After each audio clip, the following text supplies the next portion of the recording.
റെക്കോർഡൊക്കെ ഒന്ന് ഫുള്ള് കേൾക്കുന്നത് നന്നായിരിക്കും. പരസ്പര വൈരുദ്ധ്യങ്ങൾ ധാരാളം പറഞ്ഞിട്ടുണ്ട്. അതിൽ പെട്ടതാണ് നബി സല്ലല്ലാഹു അലൈഹി വസല്ലമ തങ്ങളുടെ അടുക്കൽ മഴ തേടുക എന്നതിനെ സംബന്ധിച്ച് അങ്ങനെ ഒരു സബബ് നിശ്ചയിച്ചിട്ടില്ല എന്ന് പറഞ്ഞ അതേ മൗലവി സ്വഹീഹുൽ ബുഖാരിയിൽ മഴയെ തേടിയത് അംഗീകരിച്ചു കഴിഞ്ഞു. ഏതായിരുന്നാലും ജീവിതകാലത്ത് എടക്കനാട് മുഖാമുഖം മുതലായിട്ടുണ്ട്. ജീവിതകാലത്ത് നബി സല്ലല്ലാഹു അലൈഹി വസല്ലമ തങ്ങളോട് കാര്യകാരണ ബന്ധങ്ങൾക്ക് അതീതമായി ചോദിക്കാം എന്ന് നിങ്ങൾ പോയി നിങ്ങൾ പോയിട്ട് സ്റ്റേഡിയം വീണ്ടും കേൾക്കണം. ഇത്ര മനസ്സിലായിട്ടുണ്ടാവില്ല. കാര്യകാല ബന്ധങ്ങൾക്ക് അതീതമായി ചോദിക്കാന്നല്ല പറഞ്ഞത്. നബിനോട് പ്രാർത്ഥിക്കാൻ ആവശ്യപ്പെടുന്നത് അത് കാര്യകാലത്തിനുള്ളിലാണ്. അതാ പറഞ്ഞു നിങ്ങൾക്ക് എന്നോടും ചോദിക്കാം, എന്നോടും ചോദിക്കാറില്ലേ. നബിനോട് മാത്രമല്ല. അപ്പൊ അട്ടിമറിക്കല്ലേ. നബിയോട് മാത്രം താങ്കൾക്ക് എന്നോട് ചോദിക്കാം, എനിക്ക് താങ്കളോട് ചോദിക്കാം, മഴയില്ല, പ്രാർത്ഥിക്കണം എന്ന് പറയാം. അതാണ് അവിടെ ഉണ്ടായത്. അതാ സ്വഹാബികൾ ചെയ്തത്. അത് കാര്യകാല ബന്ധത്തിന് അപ്പുറത്തല്ല, അത് കാര്യകാല ബന്ധത്തിന് ഉള്ളിൽ തന്നെയാണ്. കാരണം എന്താ, ദുആ ചെയ്യാൻ പറയുന്നു, നബി ദുആ ചെയ്യുന്നു. ആ സ്വഹാബികളെ വീട്ടിൽ നിന്ന് തേടിയോ? ഇല്ലല്ലോ. നബി തങ്ങളുടെ മുമ്പിലേക്ക് പള്ളിക്ക് വന്ന് നബിയോട് നേരിട്ട് പറയുന്നു, നബി പ്രാർത്ഥിക്കുന്നു. വീട്ടിൽ നിന്നിട്ട് നബിയെ മഴയില്ല എന്ന് പോലും പറഞ്ഞിട്ടില്ല ജീവിതകാലത്ത്. അപ്പോഴാണ് കാര്യകാല ബന്ധങ്ങൾക്ക് അപ്പുറത്താവുക. അപ്പൊ അങ്ങനെ അട്ടിമറിക്കല്.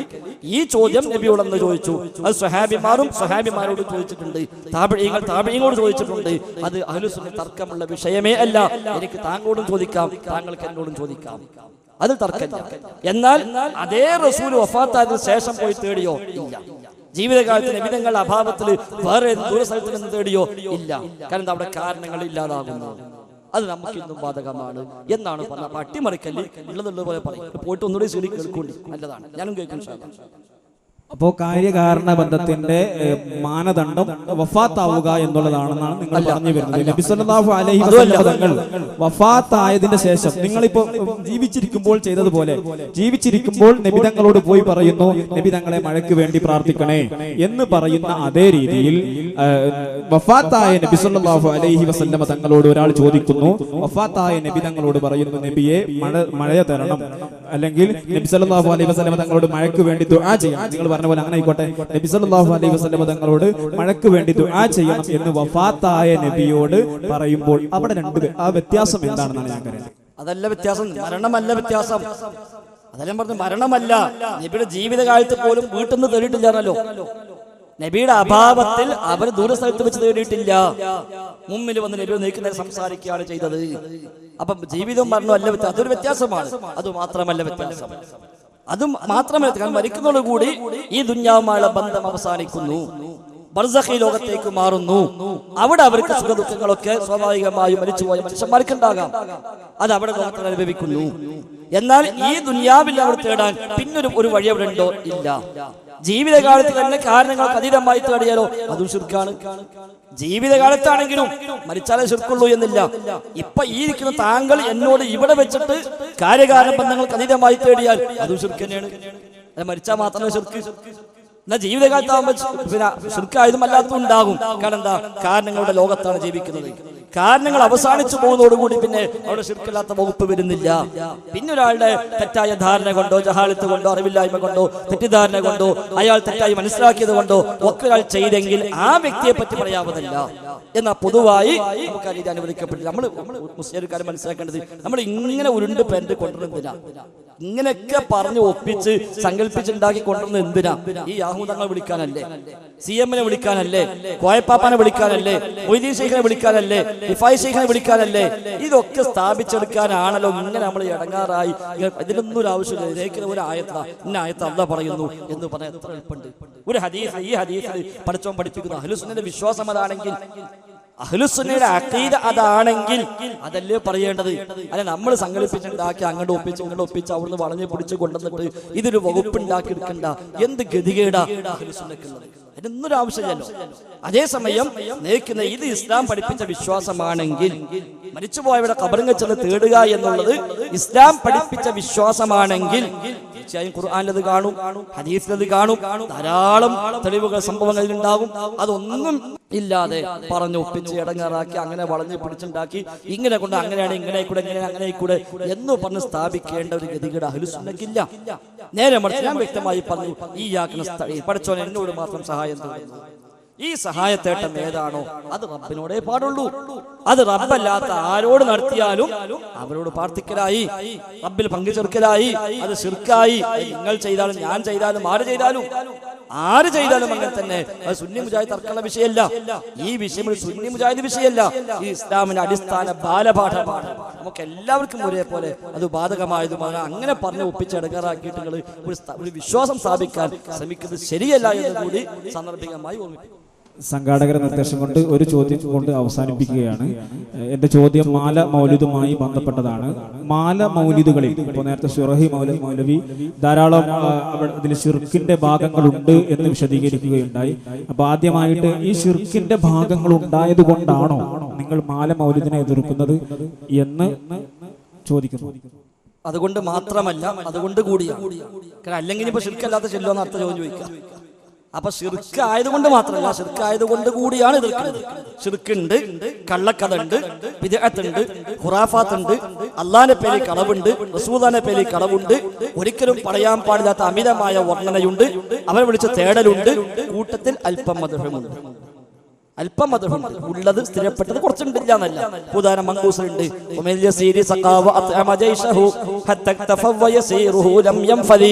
ബുഖാരി മുസ്ലിം ഉദ്ധരിച്ച ഹദീസിൽ പഠിക്കുന്നതാണ്.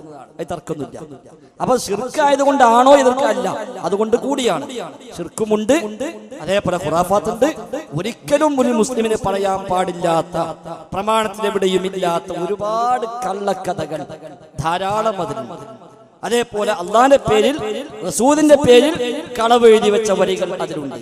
അമിതമായ വർണ്ണനകൾ അതിൽ കയറിക്കൂടിയിട്ടുണ്ട്. അതേപോലെ ഈ ലോകം തന്നെ കൺട്രോൾ ചെയ്യുന്നത് ചില ഔലിയാക്കന്മാരുടെ വിശ്വാസമാണ് മൗലിദ് കിതാബിന്റെ ആകത്തുക.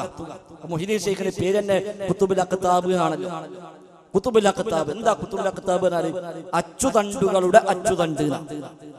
അച്ചുതണ്ടുകളുടെ അച്ചുതണ്ട്. ലോകത്തിനെ മൊത്തം നിയന്ത്രിക്കുന്ന ചില അച്ചുതണ്ടുകളുണ്ട്. ആ അച്ചുതണ്ടുകളുടെ അച്ചുതണ്ട് ഖുതുബുൽ അഖ്താബ്, അതാണ് മുഹീദ്ദീൻ ശൈഖ്. ആ വിശ്വാസം നമുക്ക് സ്വീകരിക്കാൻ പറ്റിയതല്ല. ഞാൻ മൗലിദ് ചൊല്ലണമെന്നില്ല. ഖുതുബിയ്യത്ത് എന്നുള്ള വാക്കിനെ പറയാൻ പറ്റില്ല. ഖുതുബ് എന്നുള്ള ആ പ്രയോഗം പോലും ഈ അർത്ഥത്തിൽ പ്രയോഗിക്കാവതല്ല. അപ്പൊ ലോകത്തിന്റെ മൊത്തം ഒരു അച്ചുതണ്ടായി മുഹീദ്ദീൻ ശൈഖ് നിൽക്കുന്നു. അതിന് കീഴിൽ കുറെ ഗൗസിയങ്ങൾ, കുറെ നുജബാ, ഔതാദ്, അബ്ദാൽ എന്ന് പറഞ്ഞ് പരിചയപ്പെടുത്തുന്നു. ഇതാണ് മൗലിദ് കിതാബിന്റെ ആകത്തുക, ഉള്ളടക്കം.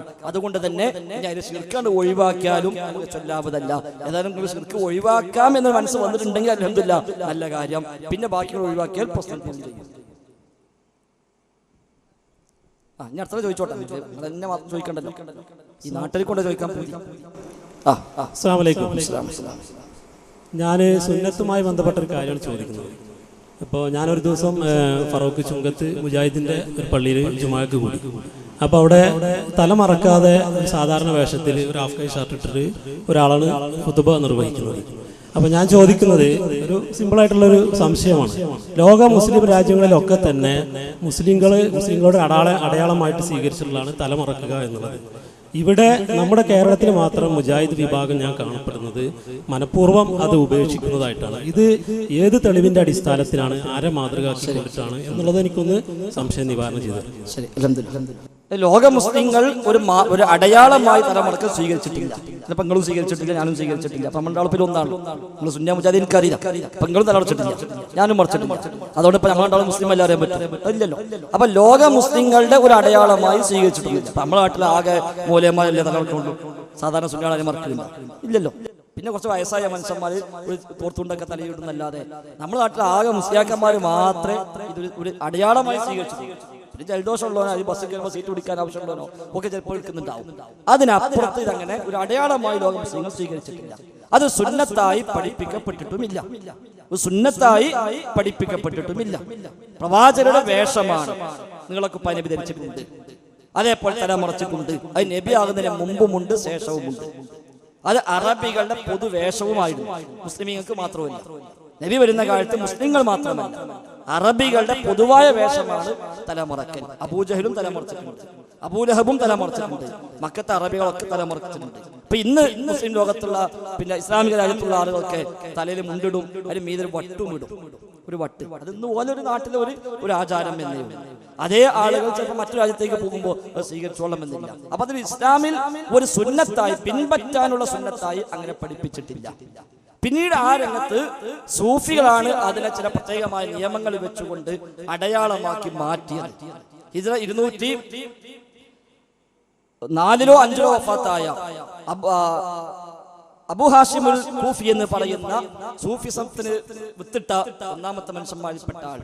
അയാളാണ് ആ നിലക്ക് പ്രത്യേകമായ വേഷം കൊണ്ടുവന്ന് വലിയ നീളക്കുപ്പായവും അതേപോലെ ഒരു തലപ്പാവും ഒക്കെ കൊണ്ടുവന്നിട്ട് അതൊരു അടയാളമായി പരിചയപ്പെടുത്തിയത്.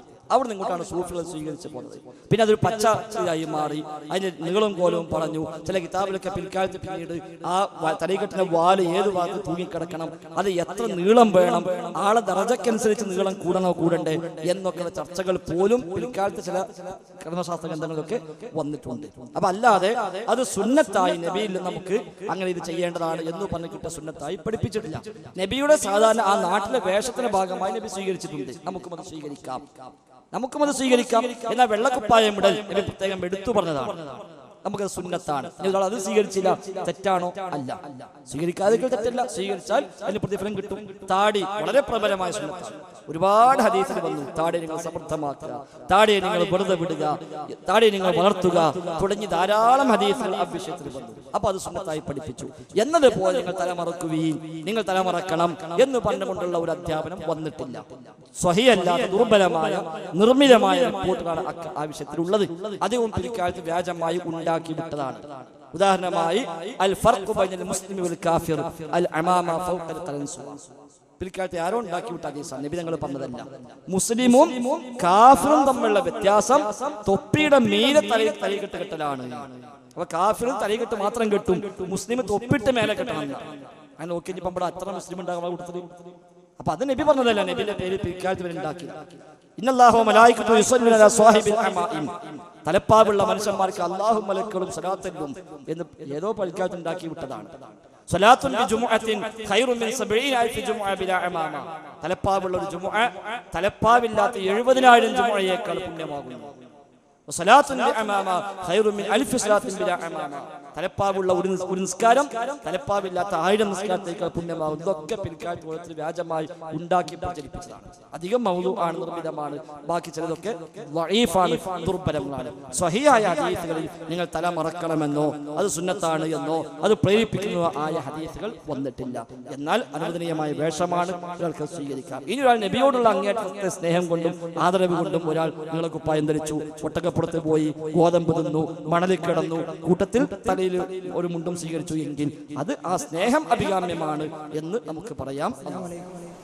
ഞാൻ ചമ്മാട് ദാറുൽ പഠിക്കുന്ന വിദ്യാർത്ഥിയാണ്. ഇവിടെ ഒരുപാട് ചർച്ചകൾ നടന്നു, ഹദീസുകൾ ഉദ്ധരിച്ചു, ഒരുപാട് പ്രമാണങ്ങൾ ചോദിച്ചു. നിങ്ങൾ തന്നെ ഉദ്ധരിച്ചു, ലഖദ് തറക്തും ഫീകും അംറൈനി ലൻ തുദില്ലു ബിമാ തമസ്സക്തും ബിഹിമാ ബഅദി അബദ കിതാബുല്ലാഹി വസുന്നതി. ഇവിടെ നിങ്ങൾ വളരെ പ്രമാണമായി ഒരു മാനിഫെസ്റ്റോയായി ചോദിച്ചത് ഖുർആനിൽ തെളിവുണ്ടോ എന്നാണ്. എന്തിന്? പ്രവാചകൻ സല്ലല്ലാഹു അലൈഹി വസല്ലം തങ്ങളോട് ഇസ്തിയാസ നടത്തിയതായി വല്ല തെളിവുകളുമുണ്ടോ എന്ന് അല്ലാഹു നമ്മോട് പറയുന്നു. വലൗ അന്നഹും ഇല്ലലമു അൻഫുസഹും ജാഊക വസ്തഗ്ഫിറുല്ലാഹ ഫസ്തഗ്ഫറ ലഹുമുർ റസൂലു. ഇത് അല്ലാഹു നമ്മോട് പറയുന്നു, അല്ലാഹുവിന്റെ റസൂലേ, ഒരു വിഭാഗം അക്രമികളായ ആളുകൾ നിങ്ങളുടെ അടുക്കലേക്ക് വരികയും വസ്തഗ്ഫിറുല്ലാഹ, അപ്പോൾ നബിയെ നിങ്ങൾ അവർക്ക് വേണ്ടി പൊറുക്കലിനെ തേടുക. ഫസ്തഗ്ഫറ ലഹുമുർ റസൂലു, അപ്പോൾ അള്ളാഹുവിന്റെ റസൂൽ അവർക്ക് വേണ്ടി പൊറുക്കലിനെ തേടി. പ്രിയം നിറഞ്ഞവരെ, ഇത് ഇസ്തിഹാസക്ക് വളരെ പ്രസ്പഷ്ടമായ തെളിവാണ്.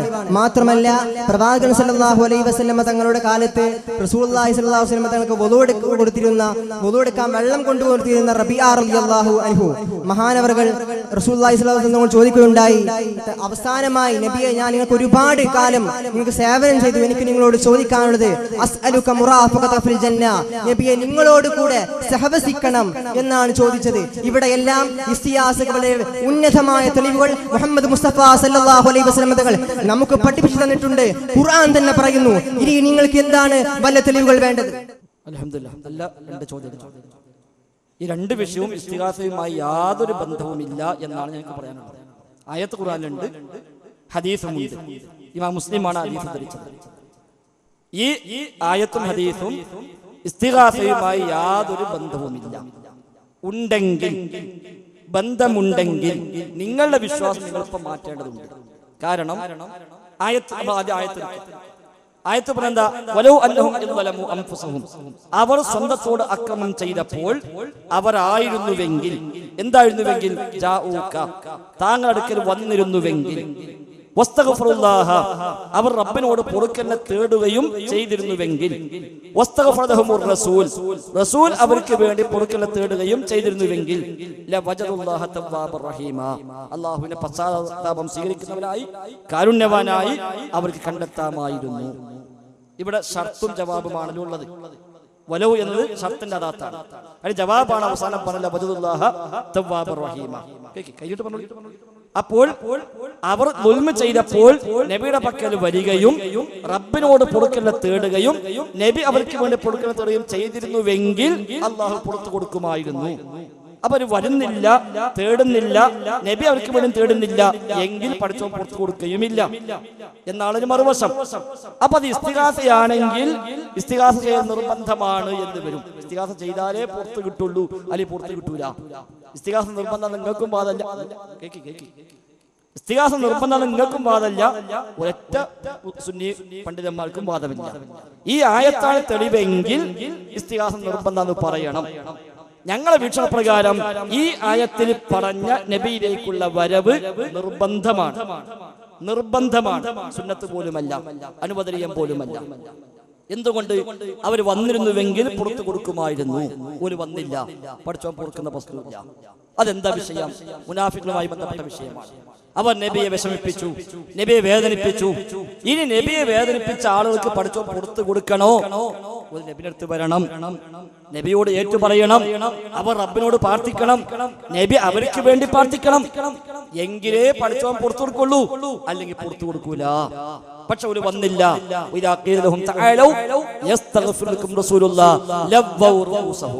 നിങ്ങൾ വരൂ, അല്ലാഹുവിന്റെ റസൂൽ നിങ്ങൾക്ക് വേണ്ടി പൊറുക്കലിനെ തേടിക്കൊള്ളും എന്ന് പറഞ്ഞാൽ അവർ തിരിഞ്ഞു പോകുന്നു. അപ്പൊ ഒരിക്കൽ പൊറുക്കുന്ന പ്രശ്നമില്ല.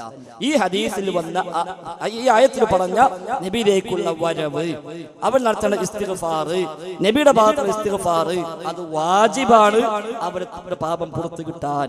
എന്നാൽ ലോകത്ത് ഇന്നേ വരെ തൗബയുടെ നിബന്ധന പറഞ്ഞപ്പോൾ എവിടെയെങ്കിലും തൗബക്ക് ഷർത്ത് പറഞ്ഞപ്പോൾ 4 ഷർത്താണല്ലോ പറഞ്ഞത്. 4 ഷർത്തിന് എവിടെയെങ്കിലും നബിനെ പോയി കാണൽ, നബിയോട് പോയി പറയൽ എന്നൊരു വകുപ്പ് പറഞ്ഞോ? ഇല്ല. എന്നാൽ 4 ഷർത്തിൽ 4ാമത്തെ ഷർത്ത് തെളിവെന്താ? ഈ ആയത്താണ്.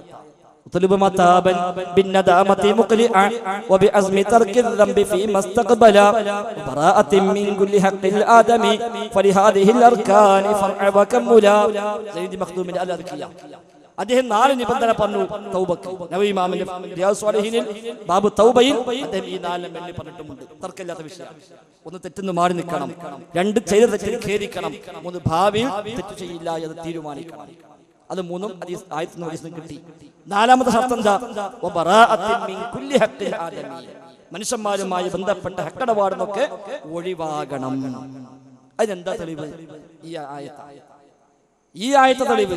ഈ ആയത്തിന്റെ വിശദീകരണത്തിൽ തഫ്സീർ റാസിയിൽ അല്ലാമ റാസി പറയുന്നു, വമൻ കാന ദംബു കദാലിക വജബ അലൈഹിൽ ഇഅ്തിദാറു ഇലാ ദാലികൽ ഗയർ. വല്ലവരും ചെയ്ത തെറ്റ് ഈ വകുപ്പിൽപ്പെട്ട തെറ്റാണെങ്കിൽ, ഏത്?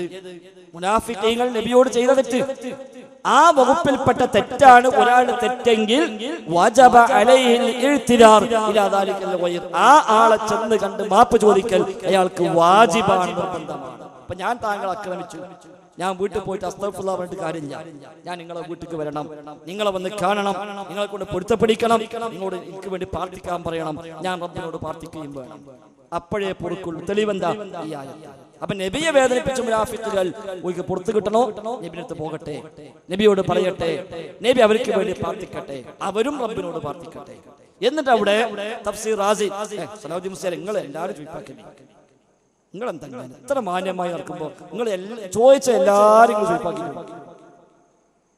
ഈ ആയത്തില് തഫ്സീർ റാസി ഒരു ചർച്ച കൂടിയുണ്ട്. അതായത് നബിനടുത്തൊന്ന് മാപ്പ് ചോദിച്ചു, നബി മാപ്പ് എടുത്തു, എന്നിട്ട് അവര് പ്രാർത്ഥിച്ചാ പോരെ, പിന്നെന്താ നബി അവർക്ക് വേണ്ടി പ്രാർത്ഥിക്കുന്നത്? അവർ ഇസ്തിഗ്ഫാർ നടത്തിയാൽ തന്നെ മതിയല്ലോ, പിന്നെ എന്തിനു നബി അവർക്ക് വേണ്ടി ഇസ്തിഗ്ഫാർ നടത്തണം? അതിന് പറഞ്ഞ വിശദീകരണം എന്താണെന്നറിയോ? നബി അവർക്ക് മാപ്പ് കൊടുത്തു, ഇനി നബിയുടെ മനസ്സിൽ അവരോട് ഒരു വിദ്വേഷവും ബാക്കിയില്ല എന്നതിന് തെളിവായിക്കൊണ്ട് നബി റബ്ബേ നീ അവർക്ക് പുറത്തു കൊടുക്കണേ എന്ന് പ്രാർത്ഥിക്കൂടി ചെയ്ത് അപ്പോൾ ഉറപ്പായല്ലോ നബിയുടെ മനസ്സിൽ നിന്ന് പൂർണ്ണമായും മാറിയിട്ടുണ്ട്. ഇനി നബിക്ക് നമ്മുടെ വിഷമൊന്നുമില്ല. മറ്റേ ചിലപ്പോൾ നമ്മളെ കണ്ടല്ലോ സാധാരണഗതിയിൽ പൊരുത്തപ്പെട്ടതൊക്കെ പറയും. അവിടെ പോകുമ്പോൾ നമ്മളെ ഉള്ളിലുണ്ടാവും പൊരുത്തപ്പെട്ട് പോണേക്ക് പോട്ടെ, ഈ കൊലത്തിലേക്ക് കാട്ടിയിട്ട് പൊരുത്തപ്പെടിക്കാൻ പറ്റക്ക എന്ന് നമ്മൾക്കൊക്കെ തോന്നും. അപ്പൊ അങ്ങനെയും ഇനി മനസ്സിൽ ബാക്കിയില്ല, അവനോടുള്ള എല്ലാ വിഷമവും തീർന്നിട്ടുണ്ട് എന്ന് തെളിയിക്കാനാണ് നബിതങ്ങൾ കൂടി അവർക്ക് വേണ്ടി പ്രാർത്ഥിക്കണം എന്ന് പറഞ്ഞത് എന്ന് കൂടി തഫ്സീർ റാസിയിലുണ്ട്. അപ്പൊ ഈ ആയത്തൊരിക്കലും ഇസ്തിഗാസയുമായി ബന്ധമുള്ളതല്ല. നബിയെ വേദനിപ്പിച്ച ആളുകളോട് ആ തെറ്റ് അവർക്ക് പുറത്തു കിട്ടണോ അവിടെ വരാൻ പറ്റും. അവർ ദുൽമ ചെയ്തപ്പോൾ അവർ വന്നിരുന്നുവെങ്കിൽ ഇസ്തിഗ്ഫാർ നടത്തിയിരുന്നുവെങ്കിൽ അവർക്ക് വേണ്ടി റസൂൽ പൊറുക്കൽ തേടിയിരുന്നുവെങ്കിൽ ഒക്കെ അല്ലാഹു തവ്വാബും റഹീമുമായി ഇവരെ കണ്ടെത്താമായിരുന്നു. പക്ഷെ അവർ വന്നില്ല, ഇസ്തിഗ്ഫാർ നടത്തിയില്ല, നബിയോട് ഏറ്റു പറഞ്ഞില്ല, നബി അവർക്ക് വേണ്ടി പൊറുക്കൽ തേടിയില്ല. അതുകൊണ്ട് അവർക്ക് പുറത്തു കൊടുക്കുന്ന പ്രശ്നവുമില്ല. ഇത് രണ്ടാമത്തെ വിഷയം. റബീഅത്ത് ബിൻ കഅബ് അസ്ലമി റളിയല്ലാഹു അൻഹു അതേ നബിക്ക് സേവനം ചെയ്ത സ്വഹാബിയാണ്. വുളൂ ചെയ്യാൻ വെള്ളം കൊണ്ടുപോയി കൊടുക്കും. മലമൂത്ര വിസർജനത്തിന് പോകുമ്പോൾ നബിയുടെ കൂടെ ചെന്ന് വെള്ളവുമായി നബിക്ക് വേണ്ട ഒത്താശ ചെയ്തു കൊടുക്കും. അങ്ങനെ നബിയെ സേവിച്ച സ്വഹാബിയാണ് റബീഅത്ത് ബിൻ കഅബ് അസ്ലമി. അദ്ദേഹത്തോട് നബി പറഞ്ഞു, സൽ യാ റബീഅ, റബീഅ നീ ചോദിച്ചുകൊള്ളുക. അവർ ചോദിച്ചു, അസ്അലുക മുറാഫഖതക ഫിൽ ജന്ന, റസൂലേ എനിക്ക് അങ്ങയോടൊപ്പം സ്വർഗ്ഗത്തിൽ കൂട്ടുകാരനായി കൂടാൻ ഉള്ളൊരു ഭാഗ്യം വേണം. നബി തങ്ങൾ എന്താ പറഞ്ഞത്? അഇന്നി അലാ ദാലിക ബികസ്റത്തി സുജൂദ്, സുജൂദ് വർദ്ധിപ്പിച്ചുകൊണ്ട് നീ എന്നെ സഹായിക്കുക. നബി തങ്ങൾ ഇപ്പോൾ അവിടെ വന്നിട്ട് ചോദിച്ചോ ഫൈസൽ, എന്റെ ചോദ്യം ഒന്നാമത്തെ ചോദ്യം തന്നെയാണ്, സംശയമൊന്നുമില്ല. നബിയുടെ വന്നിട്ട് എന്നോട് പറയാ സൽ എന്ന് പറയാ, എന്റെ ഒന്നാമത്തെ ചോദ്യം എന്താ അറിയോ? അസ്അലുക മുറാഫഖതക ഫിൽ ജന്ന, റസൂലേ എനിക്ക് നിങ്ങളൊപ്പം സ്വർഗ്ഗത്തിൽ പോകാൻ. അതിന് പറഞ്ഞ ചോദിക്കാനുള്ളത് നമുക്കെന്താ ചോദിക്കാനുള്ളത്? ഇവിടെ തർക്ക വിഷയത്തിലില്ലല്ലോ. നബി ഇവിടെ വന്ന് നമ്മോട് ചോദിച്ചോ എന്ന് പറയുകയാണെങ്കിൽ നബി ഒരു മുടി തരുമോ നമ്മൾ ചോദിക്കൂല, ഒരു പൊടി തരുമോ ചോദിക്കൂല. മറിച്ച് നബിയെ എനിക്ക് നിങ്ങളൊപ്പം സ്വർഗ്ഗത്തിൽ എത്താൻ വല്ലാത്ത ആഗ്രഹമുണ്ട്, ഇതന്നെ ചോദിക്കാനുള്ളത്. ഒരു സംശയമില്ല. ഇനി നമ്മളും തമ്മിൽ ചോദിക്കുന്നില്ല. ഞാൻ സാധാരണ നാടൻ ഉദാഹരണം പറഞ്ഞാൽ സാധാരണക്കൊക്കെ മനസ്സിലാൻ വേണ്ടി, ഗൾഫിൽ നിന്ന് പേരക്കുട്ടി വരിക, വല്യമ്മാനെ വിളിക്കും, വല്യമ്മ ഞാൻ അടുത്താഴ്ച വരുന്നുണ്ട്, നിങ്ങൾക്ക് എന്താ വേണ്ടത്? എനിക്കൊന്നും വേണ്ട, എനിക്ക് ഈമാൻ കിട്ടി മരിച്ചാൽ മതി, ഈമാൻ കിട്ടി മരിച്ചാൽ മതി. ആയിക്കോട്ടെ വല്യമ്മ, അതിപ്പോ നമുക്ക് എല്ലാവർക്കും ആഗ്രഹം ദ്വാരക്ക്, ഞാനും ദ്വാരക്ക എന്ന് പറയും. ആ ഒരു സംസാരം സല്യാ റബി, റബി എന്താ വേണ്ടി ചോദിച്ചോ, നബി എനിക്ക് നിങ്ങളെ കൂടെ സ്വർഗ്ഗത്തിൽ വരണം, റബി ആയിക്കോട്ടെ സുജൂദ് വർദ്ധിപ്പിച്ച് നീ എന്നെ സഹായിക്കും. ഇതാണ്ടായത്. അപ്പൊ നബിതങ്ങൾ വന്ന് നമ്മോട് പറയുകയാണെങ്കിൽ നമുക്ക് ചോദിക്കാനുള്ളൂ. അതന്നെയാണ് ഞാൻ നേരത്തെ പറഞ്ഞല്ലോ, നബിതങ്ങൾ വരികയാണെങ്കിൽ നമുക്ക് ഒരുപാട് ചോദിക്കാണ്ട്, അല്ല ഇതും ചോദിക്കാം. അതേ റബീഅയോ മറ്റു സഹാബിമാരോ ഇത് കണ്ടിട്ട് ഇത് മാതൃകയാക്കിയിട്ട് നബി വഫാത്തിന് ശേഷം പോയി ചോദിച്ചോ? ഇല്ല. നബിയുടെ അഭാവത്തിൽ എവിടെയെങ്കിലും ദ്വാരിക്കുമ്പോ റബ്ബിനോട് സ്വർഗം ചോദിക്കുന്ന കൂട്ടത്തിൽ പഠിച്ചോനെ അല്ലാഹുവിന്റെ റസൂൽ ഹഖ് ജാഹ് ബർക്കത്തോട് എനിക്ക് സ്വർഗം തന്നെ എന്ന് പറഞ്ഞോ? ഇല്ല.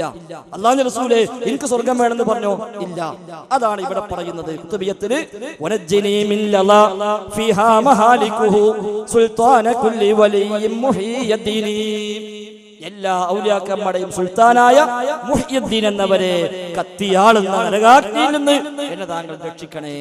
അത് വകുപ്പ് മാറി, അവിടെ വകുപ്പ് മാറി. നാം മൊയ്തീൻ ശൈഖിന്റെ വരികയാണെങ്കിലോ, മൊയ്തീൻ ശൈഖിന്റെ വരികയാണെങ്കിലോ നമുക്ക് അവിടെയും ചോദിക്കാണ്ട് പലതും. പക്ഷെ അദ്ദേഹം വരുന്നില്ല, വരുന്നൊക്കെ പറഞ്ഞ് പൂജിപ്പിക്കാന്നല്ലാതെ ഇക്കാലം വരെ വന്നിട്ടില്ല, അവരാരും വരുന്നുമില്ല. അതുകൊണ്ട് ആ ചോദ്യത്തിന് അവിടെ വകുപ്പുമില്ല. അതുകൊണ്ട് റബീഅത്ത് ബിൻ കഅബ് അസ്ലമി ചെയ്തത് അത് തന്നെയാണ് നമുക്ക് മാതൃക. പക്ഷെ നമുക്ക് ഹബീബിനെ കാണാൻ ഭാഗ്യം കിട്ടില്ല, ഹബീബുമായി സംസാരിക്കാൻ ഭാഗ്യം കിട്ടില്ല, ഹബീബിന് സേവനം ചെയ്യാൻ ഭാഗ്യം കിട്ടില്ല. അതുകൊണ്ട് ഹബീബിൽ നിന്ന് അത്തരം ഒരു ചോദ്യം നമുക്ക് ഇങ്ങോട്ട് കിട്ടാനും ഒരു അവസരം നമുക്ക് ഉണ്ടായില്ല. നമ്മളിന് പറ്റാത്തതുകൊണ്ട് പഠിച്ചോൻ നമ്മളെ തെരഞ്ഞെടുത്തില്ല എന്ന് മാത്രം. സ്വഹാബിയുടെ പറ്റൂല, പഠിച്ചോ പോലെ തെരഞ്ഞെടുത്തു. അപ്പൊ അതൊന്നും നമുക്ക് ഇവിടുന്ന് യാഹൂദ് തങ്ങളെ എനിക്ക് സ്വർഗ്ഗത്തിൽ പോകണമെന്ന് പറയാനും, കോയപ്പാപ്പ എന്നെ സഹായിക്കണമെന്ന് പറയാനും, CM വലിയുള്ള രക്ഷിക്കണമെന്ന് പറയാനും, ബദരീങ്ങളെ കാക്കണമെന്ന് പറയാനും, നമ്മൾ തങ്ങളെ സഹായിക്കണമെന്ന് പറയാനും അതിനൊന്നും ഇത് തെളിവല്ല. അപ്പൊ ഈ ആയത്തും ഈ ഹദീസും ഇസ്തിഗാസയുമായി ബന്ധമില്ല എന്നാണ് സൂചിപ്പിച്ചത്. പ്രവാചകൻ സല്ലല്ലാഹു അലൈഹി വസല്ലം പറയുകയുണ്ടായി, അസ്ഹാബി കന്നുജൂം ഫബിഅയ്യിഹിം ഇഖ്തദൈതും ഇഹ്തദൈതും. ഇവിടെ റബീഅ റളിയല്ലാഹു അൻഹു നബി സല്ലല്ലാഹു അലൈഹി വസല്ലം തങ്ങളോട് മുറാഫഖത്ത് ചോദിച്ചു. നബി അതിന് ഒരു പ്രതിവിധി പറഞ്ഞു കൊടുത്തു. ആ നബി സല്ലല്ലാഹു അലൈഹി വസല്ലം നമ്മോട് പറയുകയാണ്, ആ റബീഅ റളിയല്ലാഹു അൻഹു എങ്ങനെയാണ് നബിയോട് മുറാഫഖത്ത് ചോദിച്ചത്? അതേ രൂപത്തിൽ നിങ്ങൾ ആ ചോദിച്ച സ്വഹാബാക്കളെ പിൻപറ്റണം. അതേ രൂപത്തിൽ നമ്മൾ അതിനുശേഷം കടന്നു വരുന്ന റബിയാറുള്ളാഹിന് ശേഷം കടന്നു വരുന്ന പിൻതലമുറക്കാർ ആ റബിയാറുള്ളാഹിനെ പിൻപറ്റണം, അവരെ അനുധാവനം ചെയ്യണം. ഇല്ല, ഇനി നബി കടന്നു വരില്ല. നബിയുടെ സ്വഹാബാക്കൾ എന്ത് പ്രവർത്തിച്ചുവോ അതാണ് നമ്മൾ അനുധാവനം ചെയ്യേണ്ടത്. അവർ ഈ ലോകത്തിന്റെ അമാനാണ്. അന്നുജൂമു അമാൻ ലി അഹ്ലിൽ അർളി ഫൈദാ ദഹബ അന്നുജൂമു ദഹബ അഹ്ലുസ് സമാ വഅഹ്ലു ബൈതി അമാനു ലി അഹ്ലിൽ അർളി ദഹബ അഹ്ലുൽ അർളി എന്ന് പ്രവാചകൻ സല്ലല്ലാഹു അലൈഹി വസല്ലം പറയുകയുണ്ടായി. ഇതിൽ നിന്ന് നമുക്ക് മനസ്സിലാകുന്നത് ആ പ്രവാചകന്മാർ, ആ സ്വഹാബാക്കൾ, ആ താബീങ്ങൾ, പ്രവാചകന്റെ അഹ്ലു ബൈത്ത് എന്ത് പ്രവർത്തിച്ചുവോ എന്ത് ചോദിച്ചുവോ അതെല്ലാം നമ്മളും അനുസരിക്കണം, അതെല്ലാം നമ്മളും ചോദിക്കണം എന്നാണ് പ്രവാചകന്റെ അനുയായികളും പ്രവാചകൻ സല്ലല്ലാഹു അലൈഹി വസല്ലം നമ്മൾ പഠിപ്പിക്കുന്നത്. ശരി, അപ്പൊ നമ്മൾ ഹദീസിന്റെ ആദ്യ ഭാഗം എങ്ങനെ പ്രാവർത്തികമാക്കുക? ഈ ഹദീസിന്റെ ആദ്യ ഭാഗം നബിക്ക് വെള്ളം കൊണ്ടുപോയി കൊടുക്കുക, ചെരുപ്പെടുത്ത് കൊടുക്കുക, ഇതെങ്ങനെ പ്രാവർത്തികമാക്കുക? നമ്മൾ സ്വഹാബികളെ മാതൃകയാക്കാനാണ് പറഞ്ഞത്. നമുക്കിപ്പം റസൂലുള്ളാഹിന്റെ ഖബറിൽ വെള്ളം നിൽക്കുക, പാത്രത്തിൽ വെള്ളം മുക്കി അവിടെ പോയി എന്താ റസൂൽ മൂത്രയിക്കാൻ പോകുമ്പോൾ നിങ്ങൾക്ക് കൊടുക്കാനാണ് എന്ന് പറയാൻ പറ്റും. ഒരു ചെരുപ്പും കൊണ്ട് അവിടെ പോയി നിൽക്കുക, നബി ഇപ്പൊ പുറത്തേക്ക് വരുമ്പോൾ ചെരുപ്പിടാനാണ് എന്ന് നിങ്ങൾ അറിയിക്കാതെ ചെയ്തേക്കണം. ഈ ഹദീസിലെ ആദ്യ ഭാഗം അതല്ലേ? നബിക്ക് ആവശ്യമുള്ള വുളൂഇന്റെ വെള്ളവുമായി ഞാൻ ചെല്ലും എന്നാ പറഞ്ഞത്. അപ്പൊ ഈ ഹദീസ് എങ്ങനെ നമ്മൾ പ്രാവർത്തികമാക്കുക? അപ്പൊ സഹോദര, ആ ന്യായമൊക്കെ നമ്മൾ ഇങ്ങനെ പറയുമ്പോൾ രസമുണ്ടാവും. പക്ഷേ അതേസമയം ഞാൻ പറഞ്ഞല്ലോ, നമുക്കത് മാതൃകയാക്കാം. എങ്ങനെ? നബി ഇപ്പൊ വരികയാണോ ചെരുപ്പിട്ട് കൊടുക്കണം, നബി ഇപ്പൊ വരികയാണോ വെള്ളം കൊണ്ടുപോയി കൊടുക്കണം, നബി ഇപ്പൊ വരികയാണോ എല്ലാ ഒത്താശം ചെയ്യണം. കൂട്ടത്തിൽ നബി നമ്മോട് പറയാണ് സെൽ എന്ന് പറഞ്ഞാൽ ഉടനെ ചോദിക്കണം, നബിയെ നിങ്ങളെ കൂടെ സ്വർഗ്ഗത്തിൽ പോരണം. നമുക്ക് മാതൃകയാക്കാം, അതിനാർക്കും തർക്കമില്ല. അസ്ഹാബികൻ എന്ന ഹദീസ് ദഈഫാണ്, സ്വഹീഹല്ല. എന്നാൽ മറ്റൊന്നുണ്ട്, നിങ്ങൾ പറഞ്ഞ ലഫ്ദിനേക്കാൾ കുറച്ചുകൂടെ സ്വീകാര്യമായ ലഫ്ദ് അൻ-നുജൂമു അമനത്തുൽ ലിസ്സമാ ഫൈദാ ദഹബ അൻ-നുജൂം അത്തസ്സമാ മാ യുഅദ് വഅസ്ഹാബി അമനത്തുൽ ഉമ്മത്തി ഫൈദാ ദഹബ അസ്ഹാബി അത ഉമ്മത്തി മാ യുഅദൂൻ എന്ന ലഫ്ദാണ് കൂടുതൽ സ്വഹീഹായി വന്നിട്ടുള്ളത്. അതുകൊണ്ട് തന്നെ നമുക്കത് മാതൃകയാക്കാം. എങ്ങനെ? നബിയത്ത് ബിൻ കഅബ് അസ്ലമി ചെയ്തതുപോലെ ചെയ്യാൻ നമുക്കൊരു ഭാഗ്യം കിട്ടുകയാണെങ്കിൽ ചെയ്യാമായിരുന്നു. പക്ഷെ നമുക്ക് ആ ഭാഗ്യം കിട്ടിയില്ല. നബിയുമായി സഹവസിക്കാൻ അവസരം കിട്ടിയില്ല, നബിക്ക് സേവനം ചെയ്യാൻ അവസരം കിട്ടിയില്ല, നബിയെ കാണാൻ ഭാഗ്യം കിട്ടിയില്ല. അതുകൊണ്ട് അതൊന്നും നമുക്ക് ആവശ്യമില്ല, ഈ അവസാനത്തിൽ മാത്രം മതി എന്ന് പറഞ്ഞാൽ അത് ന്യായമല്ല. അതേസമയം നബി തങ്ങൾ വന്ന് നമ്മോട് സെൽ എന്ന് പറയുകയാണെങ്കിൽ ഒരു തർക്കവുമില്ല. നമുക്ക് എല്ലാവർക്കും നബിയോട് ചോദിക്കാം, അസ്അലുക മുറാഫഖതക ഫിൽ ജന്ന എന്ന് ചോദിക്കാം, അതിൽ ഒരു സംശയവുമില്ല. അതോടൊപ്പം അല്ലാഹുവിന്റെ റസൂൽ ആ സ്വഹാബിക്ക് കൊടുത്ത ഒരു പ്രതിവിധിയുണ്ട്. ആ സ്വഹാബി പ്രാവർത്തികമാക്കിയതും അതെന്താ? അഇന്നി അലാ ദാലിക് ബികസ്റത്തി സുജൂദ്, സുജൂദ് വർദ്ധിപ്പിച്ചുകൊണ്ട് നീ എന്നെ സഹായിക്കണേ. അതാണ് നമുക്കുള്ള മാതൃക. ഇനി ആ ഹദീസിൽ നിന്ന് നമുക്കുള്ള മാതൃക അതാണ്. പരമാവധി സുജൂദ് വർദ്ധിപ്പിക്കുക, ദിക്റുകൾ വർദ്ധിപ്പിക്കുക, ദുആകൾ വർദ്ധിപ്പിക്കുക, ഇബാദത്തുകൾ വർദ്ധിപ്പിക്കുക.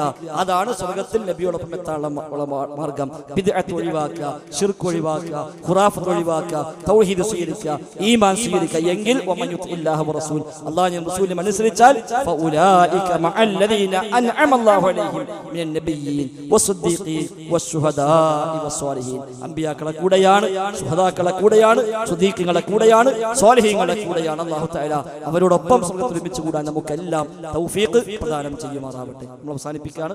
സമയം ഒരുപാട് വൈകിട്ടുണ്ട്. നമ്മൾ 10 മണിക്കാണ് നമുക്ക് സമയമുള്ളത്. 10:45 ഇനി ഒരുപാട് ആളുണ്ടാവും. ചോദിച്ചാൽ ഇനി ഉണ്ടാവും. ഇനി മുഖാമുഖുണ്ട്, നമുക്ക് അവിടെ ചോദിക്കാം. അന്ന് ചോദിക്കും. മൂപ്പര് ഒരു ആവശ്യം ഇപ്പൊ നാളെ ഞാൻ പറഞ്ഞല്ലോ.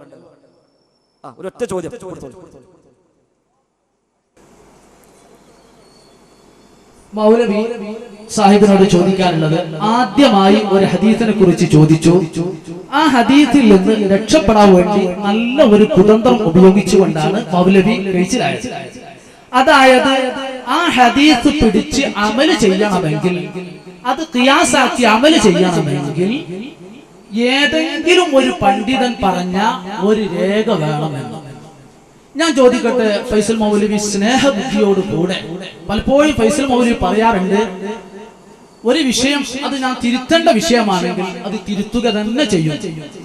ഇവിടെ എനിക്ക് ചോദിക്കാനുള്ളത്, ആ ഉസൂൽ ഹദീസിൽ അതിന്റെ സനദിന് കുഴപ്പമില്ല, അതിന്റെ റാവിക്ക് കുഴപ്പമില്ല, ഹദീസിൽ കുഴപ്പമില്ല, ഒരു കുഴപ്പമില്ലാതെ സ്വീകാര്യോഗ്യമായ ഒരു ഹദീസ്, അതുകൊണ്ട് അമല് ചെയ്യണമെങ്കിൽ ഇനി വേറെ ഒരു ഉസൂല് വേണമെന്ന് ഏത് പണ്ഡിതനാണ്, ആരാണ് പറയുന്നത്? ശരി, ആ ഹദീസ് പ്രകാരം അമൽ ചെയ്യാൻ ഒരാളും ചെയ്യേണ്ട ആവശ്യമില്ല. ആ ഹദീസ് നിങ്ങൾ പറഞ്ഞത് ആ ഹദീസിൽ ഉണ്ട് എന്ന് തെളിയിക്കാനാണ് പറഞ്ഞത്. ഹദീസ് പ്രകാരം അമൽ ചെയ്യാൻ ഈ ലോകത്ത് ആരും ചെയ്തില്ല, നമ്മൾ ചെയ്യാം.